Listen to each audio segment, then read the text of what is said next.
Good evening, everyone, and welcome to another exciting episode of the Let's Talk show here on Urbancast. Tonight, this evening, we're thrilled to have two special guests, Mr. Peter Williams, candidate for Louisiana 6th Congressional District, and Uncle Willie Chark, candidate for Alexandria City Council District number 3.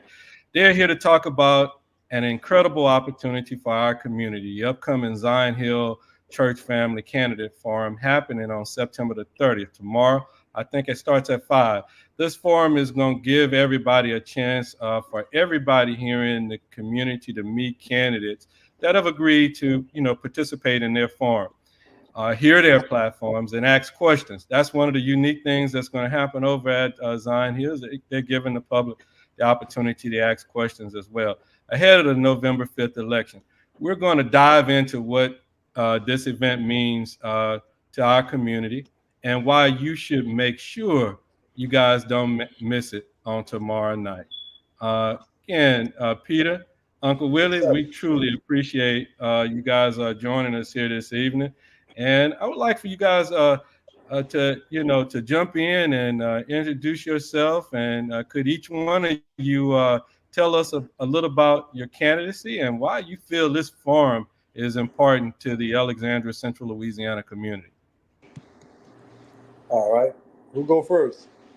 I go.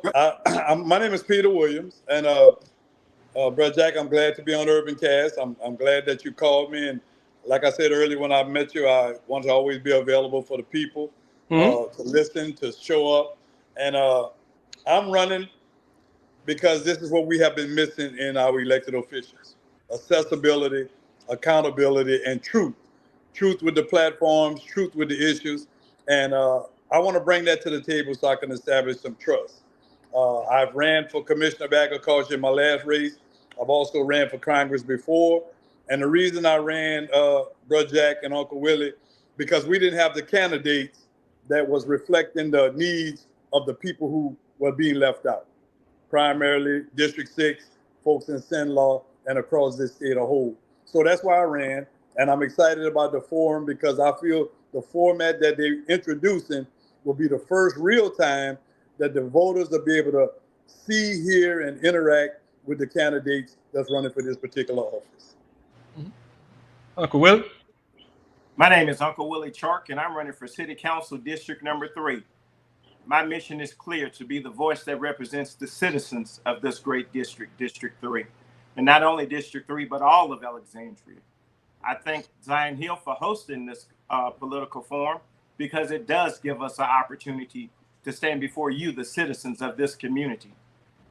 The reality is we have not had too many opportunities to stand before the citizens and address the citizens' questions. So I thank Zion Hill for giving us that opportunity. Sometimes I think it's by design that we don't have those opportunities and we don't have more forums taking place, because if we don't address the issues now, how can we address the issues once we're elected? So it gives the people a great opportunity to hear our plan and our platform on how we can move our district, our state, our nation forward. So thank you for bringing us on this platform. Yeah, and I definitely want to let everybody know. I reached out. We over here at Urbancast, we've reached out quite a few times, and on today, I just wanted to make sure that we talk about the upcoming Zion Hill Forum and any other forums that might present an opportunity for the folk here in Central Louisiana to actually meet their candidates and different things of that nature. So I truly appreciate you guys for taking my phone call on a Sunday evening and responded to me, relatively quick. So I truly appreciate that as well. Yes, sir. And I thank you for giving me that opportunity. Right. You're certainly welcome. It's our pleasure. The Zion Hill candidate forum is just around the corner tomorrow. Why is it so crucial for voters to attend events like this, especially with the November election fast approaching? Because, those days are coming relative, they're winding down quick right now. Right. Well, I know particularly for my race, gentlemen, we have 5 black candidates running, 4 Democrats and 1 Republican. But for the last 3 months, only 2 candidates been going to the forums, been attending the forums where the people could see them, touch them, and feel them. And I feel this is a disgrace to not only the organizers of the forums, but this is the first time in the history of Louisiana that we'll be able to have a second black district in over 100 years. All the people that fought for this district, all of the men and women that have died for our civil rights and rights to vote would be proud of having 5 black men on the stage vying for a crucial seat. But for some reason or another, 3 of them have been AWOL. And we've given one of them calling them the ghosts. And it's hard for you to debate or even understand the gravity of what's happening from the other candidates. Of 3 of them never show up, and that has always been one of the hardest things. But the people, what they see is what they get, and I think they need to weigh in real hard for those guys who are not showing up, because I'm like this: what person get a job but never go to the interview? And that's the same thing, and the same way I feel about this particular race. This is not a coronation. No one is preconceived or ordained to fill any slots because of name recognition or who's who in politics. And I think that's what's been going on. So I'm excited about tomorrow. Hey, and Uncle Willie, what's your thoughts about it? Listen, I'm looking forward to this opportunity to get the opportunity to meet the citizens of our community. This actually gives us the opportunity to break down our platform. You know, my opponent, she says that she's still learning. And every time she come before the citizens, she says that she's still learning. We had 4 years to learn. I have a plan on day 1 on how we can move Alexandria forward. My main issues are pocketbook issues that revolve around utilities. Utilities at an all-time high. You had over 8,000 people without utilities. You still have thousands of people without utilities. The city of Alexandria is dependent upon utilities as their mainstream of revenue. Crime is at an all-time high. We're 248% above the national average as far as crime is concerned. In spite of what people might say, the morale, and we're at least 75 officers down, if not more. The morale, they are working around the clock. We thank the brave men and women for all the hard work that they do on a daily basis. But at the end of the day, fatigue is a big issue. And transparency is another thing. You know, we have missing kids in our community. We have crime that happened in our community, and we never get a reply from our from our leadership as far as that's concerned. And youth recreation. Youth recreation is very important because if we don't give our young people something to do, they will always find something negative to get into. So that's my platform, and I'm looking forward to that opportunity to get a chance to elaborate on that more tomorrow. So Steve, how do you plan to use this forum on tomorrow to connect with the community? What's some of the key issues? I know you just said a couple of them, but do you want to expound on it a little bit more specifically to District Number 3? You know, District Number 3, you know, infrastructure, lack of jobs. We have a number of issues in District Number 3 that we can address. The roads are deplorable, lack of opportunity as far as jobs coming in within our district. There is none. We don't have somebody that's going to actually be the voice for the people. You know, I'm not saying that I have the magic wand to say I'm going to go ahead and change it. But at the end of the day, I want the residents in this community to be the wind beneath my wings and hold me accountable. And let's work together as a district, as a community, and let's move Alexandria forward. But I think the people in this district have been unheard for too long. And what's your thoughts? What are some of the key issues you hope to address affecting District 6, the Congressional District 6 there, Peter. Yeah, I can piggyback on Uncle Willie with some of the things he said, but it's about relationships. And in 2005, after Katrina, I was called upon as a consultant and a community advocate because you had a lot of families from New Orleans moving north. A lot of them moved to Shreveport. A lot of them moved to Ellick. A lot of them moved to area. And I began working with the police jury. Back then, they had Mr. Joe Fuller, they had Mr. Fontaine, they had Mr. Perry, they had in Woodworth, we had the police jury was working. And it's about relationships. And by spending years and years in Ellick, I realized that the federal dollars would come, and once they go to the police jury and get dispersed, for some reason or another, they never get down to the local areas, whether it be the city council or the mayors or what have you. And to piggyback on Uncle Willie, I think it starts from that congressional district. This is the first time that a black candidate or a black representative can be elected and will be in control of federal dollars that come to Louisiana. Now think about the power. Uncle Willie mentioned pocketbook issues. Whoever got the money, that's who make the decisions. And for so long, we have never had anyone in position to direct the flow of the money. Think about it. If you have a brother in winning this seat, and if he's a puppet, or if he's a yes man, or if he's one of those passive brothers that want to fit along to get along, we're going to have the same old, same old. But in this position that I'm going to take, I'm going to be for the people, by the people, because it's time that the people get back into power and let them delegate what they need for themselves. So to answer your question, it goes from the disbursements of the money. It goes that accessibility, knowing that the money is coming to Sinlaw, knowing it's coming to District 6.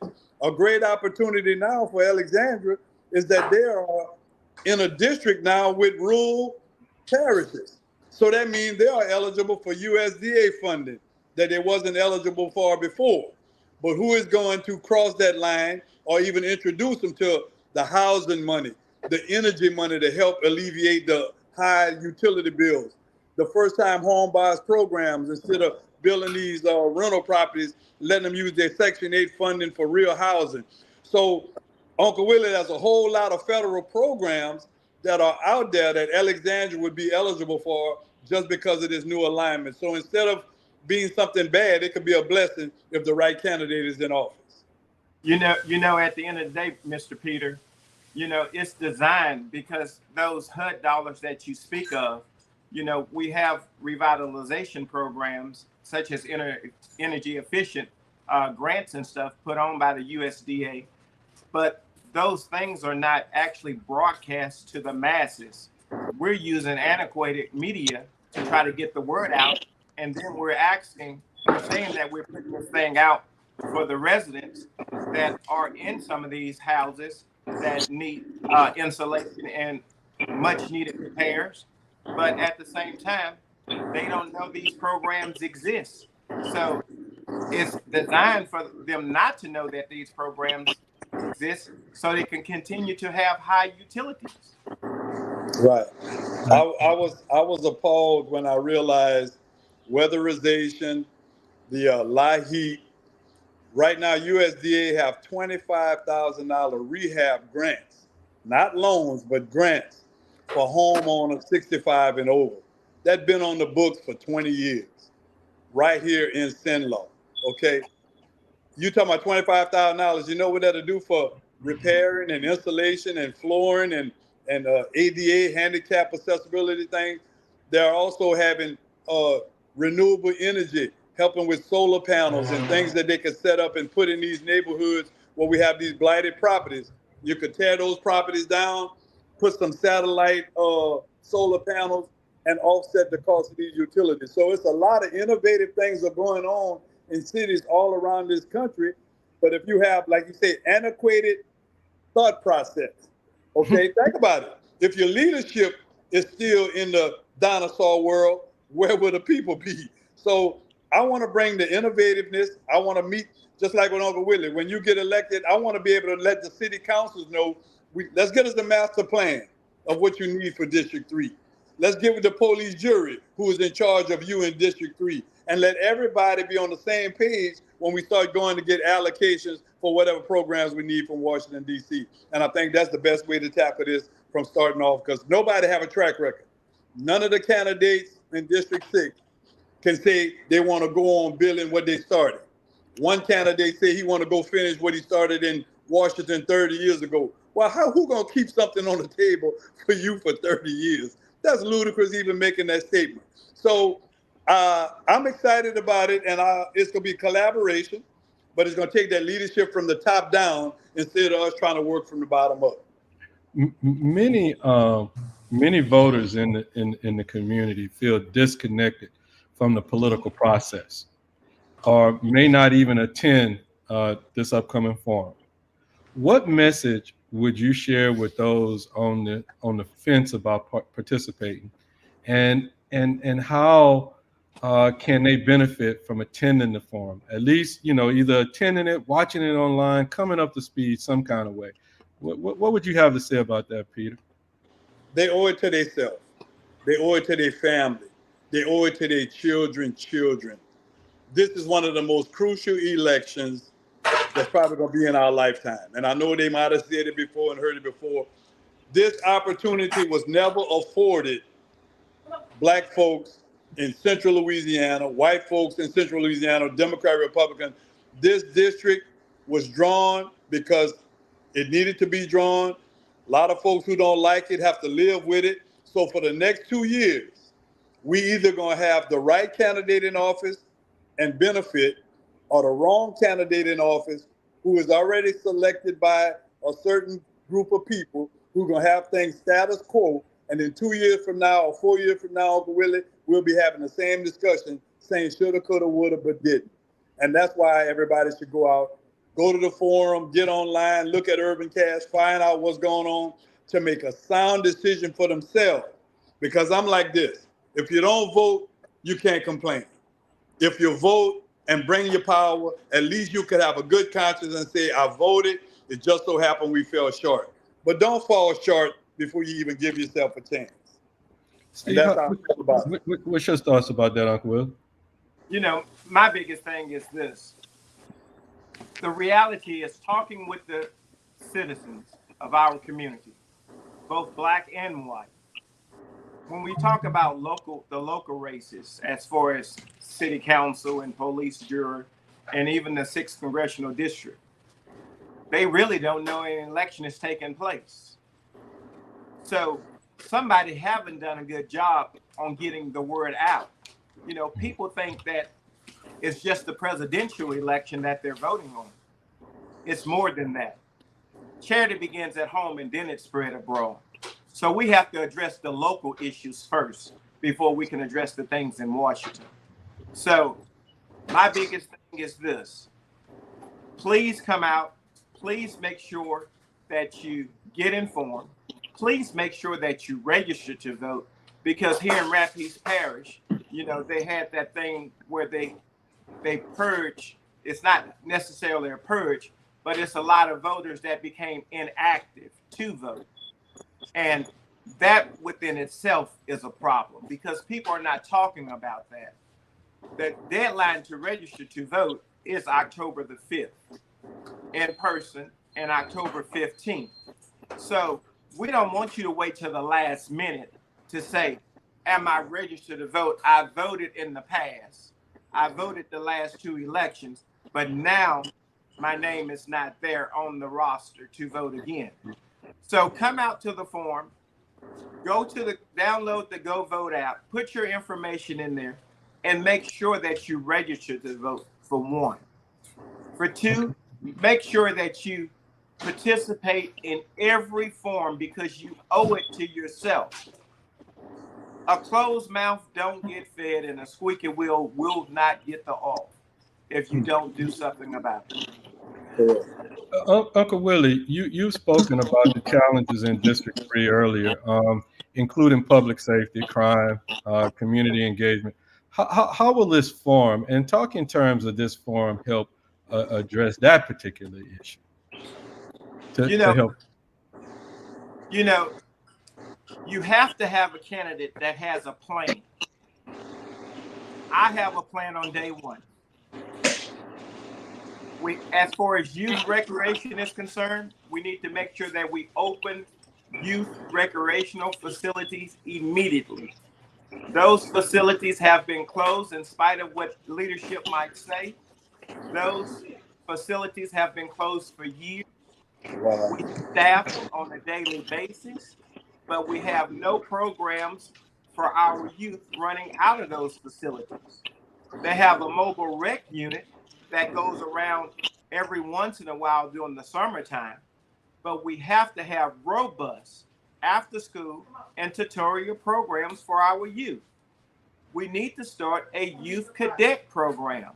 Places like Opelousas and other areas like that, they have that. If you start teaching young people in 4th grade the law, what that does two things. It educates our young people and it builds a viable work source in the future. Mm-hmm.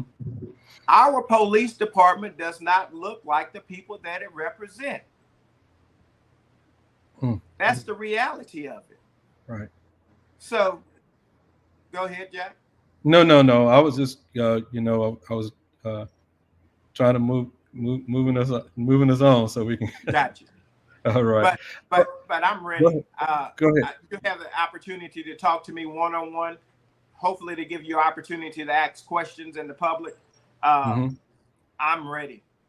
Okay. And Peter, from a congressional perspective, running for the Louisiana 6th Congressional District, it covers a broader range of issues, from national policies to local concerns. How do you plan to use this forum on tomorrow night to highlight how your role in Congress can impact both Alexandria and the district as a larger? Because I mean, you're gonna span from Shreveport to Baton Rouge, and then you hang over there in the Lafayette area, and you got this huge rural area, and then you got these two extreme urban areas on either end. So talk to us how will the forum help you with that on tomorrow? That's a great observation, bro, Jack. And even when I entered into the race, and even when I used to run other races, I saw the void. The void was you didn't have enough satellite offices to meet the inquiries and have people have access to the office. Now, because of the vastness, we have 10 parishes. Because we didn't draw the parishes, as a congressman, I should have the luxury to facilitate and equip my district to where I could be the best congressman possible. That means I want to have a satellite office within 4, maybe 5 parishes where the people don't have to travel no more 50 miles. Look what we have right here in East West Baton Rouge. You have 2 guys running from East West Baton Rouge area, and then you already have a congressman in New Orleans. Can you imagine how that void would be if one of those guys would win? And now that means everything from Point Coupee to Shreveport would have to figure out how they would get to Baton Rouge to get service. So to answer your question, I want to have a satellite office with real people, not just a phone and an answer machine, because my platform is accessibility. And just like with Uncle Willie and his platform, he's supposed to have a satellite office in central Louisiana. Alexandria is in the central of this district. The bulk of the inquiries, the bulk of the district should be right here in Alexandria. And I'm not saying it because y'all on the phone and y'all from LA, but it makes sense. Everything else, east, west, north, and south, stem from LA. That's why they call it CENLAW, Central Louisiana. So we have to be smart with this. Some folks don't want to put pressure on us and say that the district won't live, but then that's the same disgruntled guys who said we didn't need a district. So I'm not going. So to answer your question, I want to have satellite offices across the district. I want to be able to have points of contact, just like the new administration that went in Alexandria. Uncle Willie's supposed to know when he called his Alexandria office for his congressional guy, somebody gonna get back with him. Somebody gonna say what's happening. What we don't have now is that real contact. And I understand, Uncle Willie, we have to work with the bottom. because Washington gonna take care of itself. But at the same time, federal law supersedes states. So if you can say, I have an understanding with congressional candidate Mr. Williams. He calls us back. He have community meetings. He have open door policy with his office. That makes a difference.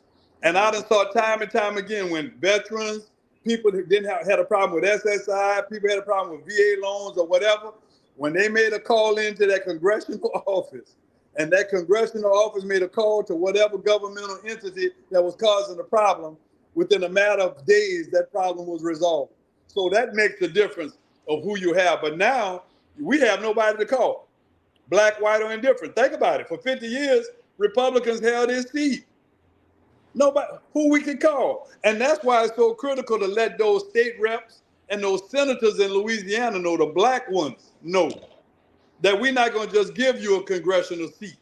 We're going to have a brother in there that's going to be for the people, all of the people, not just the status quo and the hand-chosen few, so we can still have dictators within the black community that don't do anything but get fat, get rich on our backs, and don't bring nothing back home. And that's what we need to do, Jack, is have accessibility all across the parish, have a direct line for all of the elected officials, for them to have a master plan. So, because we have a lot of stuff, rural, we have the Indians right here in Marksville, we have the international paper, we have Georgia Pacific, we have Barksdale Air Force Base in Shreveport. So you have a lot of entities that we could glean a lot of jobs, a lot of soft jobs. Look how many warehouses are empty in Alexandria. The federal government is the biggest leaser of warehouses in the world. But those leases are coming through the congressional office. Suppose we lease it to the World Food Bank. Suppose you lease equipment year-round for FEMA, for hurricane disasters. That's jobs created and that's money turning over in the city. But just like Uncle Willie said, if nobody tell you about the program, I know federal program, agriculture, health, housing, education, recreation, transportation, and incarceration.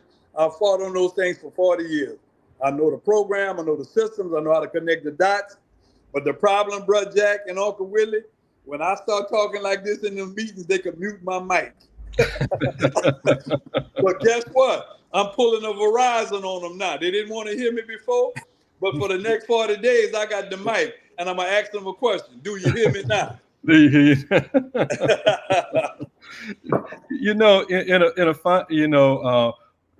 Steve, what would you say to the voters watching tonight who may still be undecided?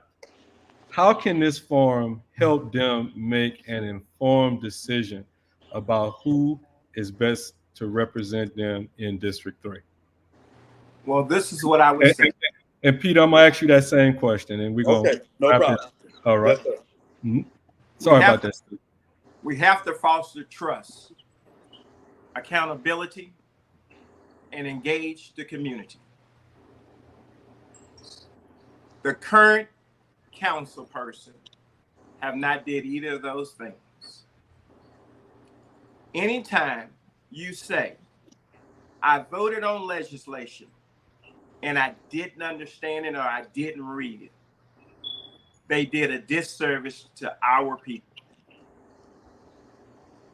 You can't say that we're still learning after 4 years and ask the people to give you another 4 years. The people just don't have that time. That's being insensitive about the people's need.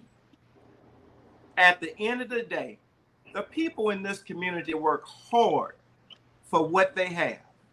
And for you to say on national television at a mirror briefing that when you think of the citizens in District Number 3, you think of poverty, you think of that they're uneducated, that's a slap in the people face of this district. District 3 has some of the most educated men and women of this district. The Sonia Quarters, that was the breeding ground for doctors and lawyers and educators. So for us to say that, that's wrong. The citizens of this district deserve somebody that's going to be the voice for them. I'm not finna just rubber stamp anything. I will challenge this administration. I will work directly with my fellow council members to make sure that we address the issues within our community. And that's economics, recreation, crime, and transparency. So I look forward to seeing you guys tomorrow. I look forward to this community casting their vote on November 5th. I urge you to early vote, and I urge you to vote for number 41, Uncle Willie Chark, for City Council.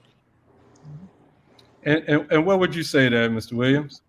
I would say when we first met, Brother Jack, we kept it real. You heard the urgency in my voice. Yes, sir. Because this is a history-making opportunity, and the state Democratic Party has did a disservice, and Uncle Willie talking about disservice, to downplay the significance of this seat.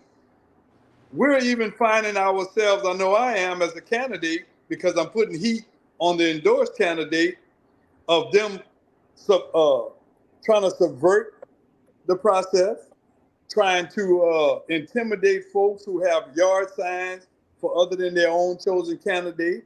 Now, this should not be. I should not be fighting against the Democratic Party. Prior to this district seat being open, when more than one Democrat was in the race, they endorsed all three or all two, or didn't endorse anyone. So all of a sudden, I find myself in this particular race, not only fighting against Jim Crow Jeff, that have a hand-picked person that he chose, that fought against getting an opportunity for a black governor in this state. Well, now we have that same system behind closed doors being invisible. And if you're going to let AI speak for you, mail out speak for you, surrogate state reps and senators in certain cities, Uncle Willie would not be complaining if those state reps and senators in Senate law was doing what they needed to do. We wouldn't even be on having this conversation. So to answer the people and answer your question, come and see who's representing the people in person. Hear us, look at us, talk to us, evaluate our questions. But I know one thing, if a person is invisible now, what they gonna do? I call them layaway politicians. They come out just for election time, or when it's time to get a paycheck because of a civil unrest. So to the people that's gonna come tomorrow, people that's gonna view tomorrow, please come to the forum, pay attention to the forum, view the forum, and at least listen to those that are present. Because if you're absent today, that let me know that you won't be thinking about me tomorrow. And that's how I feel about the whole process. Okay, well, listen, I definitely want to say thank you to you there, Mr. Williams, to you, Uncle Willie, for joining us tonight, for your dedication to making a positive impact on our community. The Zion Hill Church Family Candidate Forum on September the 30th is a must-attend event for anyone who wants to be informed and engaged ahead of the November 5th election. Remember, your voice matters. And this forum is an incredible opportunity to make sure your questions are heard by the candidates.